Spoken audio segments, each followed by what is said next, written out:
Bulletin کے آغاز میں آپ کو بتائیں کہ اقوام متحدہ کی سلامتی کونسل میں غزہ جنگ بندی کی قرارداد منظور 10 ممالک کی جانب سے پیش کی گئی قرارداد میں ماہ رمضان کے دوران غزہ میں فوری جنگ بندی کا مطالبہ کیا گیا تھا۔ آپ کو بتائیں کہ فوری جنگ بندی کی قرارداد سلامتی کونسل کے 10 رکن ممالک نے پیش کی۔ قرارداد پیش کرنے والے ممالک میں الجزائر، جاپان، ایکواڈور، سوئٹزرلینڈ، جنوبی کوریا، مالٹا اور دیگر ممالک شامل تھے۔ سلامتی کونسل کے 15 میں سے 14 ارکان نے قرارداد کی حمایت کی، جبکہ امریکہ نے غزہ میں جنگ بندی کی قرارداد پر ووٹنگ میں حصہ نہیں لیا۔ امریکی سفیر کا کہنا تھا کہ حماس کو میز پر ہونے والے معاہدے کو قبول کرنا چاہیے۔ قرارداد میں غزہ میں فوری جنگ بندی کے ساتھ ساتھ تمام مقتولوں کی فوری اور غیر مشروط رہائی کا بھی مطالبہ کیا گیا۔ اقوام متحدہ سیکیورٹی کونسل میں حماس اسرائیل جنگ بندی قرارداد کی منظوری پر مسلم اور مغربی دنیا کا خیر مقدم۔ سعودی وزارت خارجہ نے اقوام متحدہ کی قرارداد کو ایک مستقل اور پائیدار حل کی جانب اہم قدم قرار دے دیا۔ قطر نے بھی غزہ سیز فائر کو خوش آئند کہا ہے۔ دوسری جانب برطانیہ اور یورپی یونین نے ماہ رمضان میں اسرائیل حماس جنگ بندی قرارداد کا خیر مقدم کیا ہے۔ جنوبی افریقہ نے بھی غزہ سیز فائر کو اہم سنگ میل قرار دیا ہے۔ اقوام متحدہ سیکیورٹی کونسل میں حماس اسرائیل جنگ بندی اور قرارداد کی منظوری پر مسلم اور مغربی دنیا کا خیر مقدم کیا گیا ہے۔ سلامتی کونسل میں غزہ جنگ بندی کی قرارداد منظور ہونا مثبت رد عمل ہے، لیکن یہ پیش رفت مکمل کامیابی نہیں ہے۔ ترجمان ایرانی وزارت خارجہ ناصر کنانی کا یہ کہنا ہے کہ قرارداد پر عمل درآمد اہمیت رکھتا ہے۔ اسرائیل کو غزہ اور مغربی کنارے کا محاصرہ ختم کرنا ہوگا۔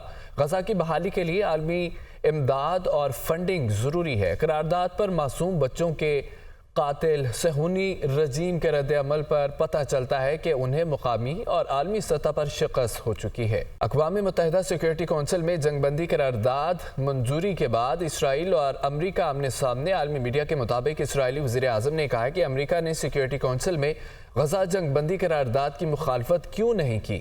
رفح حملے سے متعلق مشاورت کے لیے اسرائیل وفد اب امریکہ نہیں جائے گا۔ امریکہ نے قرارداد کی مخالفت نہ کر کے اپنے موقف سے انحراف کیا۔ نیتن یاہو کے بیان سے جان کربی نے کہا ہے کہ سیکیورٹی کونسل قرارداد سے متعلق امریکی فیصلہ اسرائیل کے ساتھ تعلقات پر اثر انداز نہیں ہوگا۔ اسرائیلی وفد کے دورہ منسوخی پر حیرانی ہوئی ہے۔ ترجمان امریکی وزارت خارجہ میتھیو ملر نے کہا ہے کہ بدقسمتی سے اسرائیل امریکہ کے ساتھ مذاکرات میں شریک نہیں ہو رہا۔ اسرائیل کی رفح پر چڑھائی بڑی غلطی ہو سکتی ہے۔ رفح پر حملے سے اسرائیل کی سلامتی خطرے میں پڑی جا سکتی ہے۔ غزہ میں امداد کی فراہمی یقینی بنانا ہوگی۔ اسرائیلی وفد کے دورہ منسوخی پر حیرانی ہوئی۔ ترجمان امریکی وزارت خارجہ میتھیو ملر کی جانب سے یہ کہا گیا۔ اسرائیل بین الاقوامی سطح پر تنہا ہونے کی وجہ سے اپنی حمایت کھو رہا ہے۔ سابق امریکی صدر ڈونلڈ ٹرمپ نے اسرائیلی میڈیا سے انٹرویو میں یہ کہا ہے کہ اسرائیل کو فلسطین کے خلاف جلد جنگ ختم کرنا ہوگی۔ 7 اکتوبر حماس حملوں کے بعد غزہ پر اسرائیلی حملوں نے اسرائیل کی عالمی سطح پر امداد کو نقصان پہنچایا۔ اسرائیل بین الاقوامی سطح پر تنہا ہونے کی وجہ سے اپنی حمایت کھو رہا ہے۔ سابق امریکی صدر ڈونلڈ ٹرمپ نے اسرائیلی میڈیا سے انٹرویو میں یہ کہا ہے کہ اسرائیل کو فلسطین کے خلاف جلد جنگ ختم کرنا ہوگی۔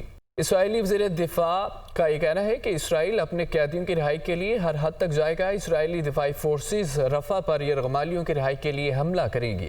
اسرائیل قیدیوں کی رہائی کی خاطر ہر طرح کے حملے کے لیے تیار ہے۔ اسرائیلی وزیر دفاع کا یہ کہنا ہے کہ اسرائیل اپنے قیدیوں کی رہائی کے لیے ہر حد تک جائے گا۔ اسرائیلی دفاعی فورسز رفح پر یرغمالیوں کی رہائی کے لیے حملہ کرے گی۔ اسرائیل قیدیوں کی رہائی کی خاطر ہر طرح کے حملے کے لیے تیار ہے۔ حماس اسرائیل جنگ بندی قرارداد پر عمل درآمد ضروری ہے۔ سیکرٹری جنرل اقوام متحدہ سیکیورٹی کونسل قرارداد کو منظور ہونے میں بڑا وقت لگا۔ انٹونیو گوتریس انسانی بنیادوں پر غزہ میں امداد کی شدید ضرورت ہے۔ سیکرٹری جنرل اقوام متحدہ کی جانب سے یہ کہا گیا ہے۔ آپ کو ایک بار پھر سے اس خبر سے متعلق بتائیں کہ حماس اسرائیل جنگ بندی قرارداد پر عمل درآمد ضروری ہے۔ سیکرٹری جنرل اقوام متحدہ سیکیورٹی کونسل قرارداد کو منظور ہونے میں بڑا وقت لگا۔ انٹونیو گوتریس انسانی بنیادوں پر غزہ میں امداد کی شدید ضرورت ہے۔ ادھر ماسکو میں حملہ کرنے والے مسلم انتہا پسند ہے۔ روسی صدر ولادیمیر پوٹن کا ویڈیو پیغام میں کہنا ہے کہ تحقیقات جاری ہیں کہ حملہ آوروں کو کن قوتوں نے استعمال کیا۔ کون تھا جس نے دہشت گردوں کو یوکرین میں منظم کیا؟ حملے کے بعد دہشت گردوں نے یوکرین فرار ہونے کی کوشش کیوں کی ہے؟ ماسکو میں حملہ کرنے والے مسلم انتہا پسند ہیں۔